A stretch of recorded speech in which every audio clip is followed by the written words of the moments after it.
How to install a second account for WhatsApp, Facebook, Messenger on Samsung Galaxy S26 Ultra. So let's start the video. First of all, go to App Library. Now here, so click on Settings app.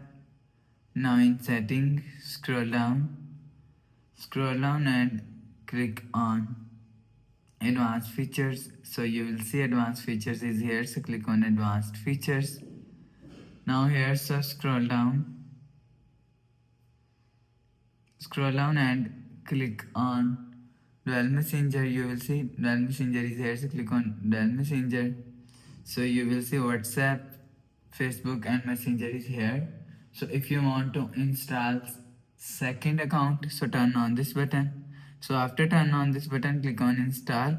So after click on install, you will see second WhatsApp is installed.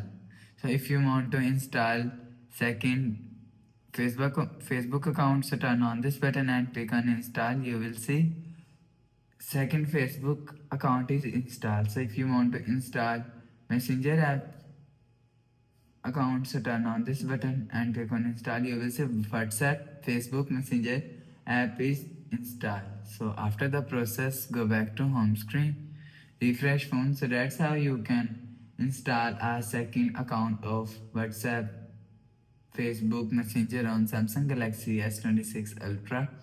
So if you like the video, please subscribe. Thanks for watching.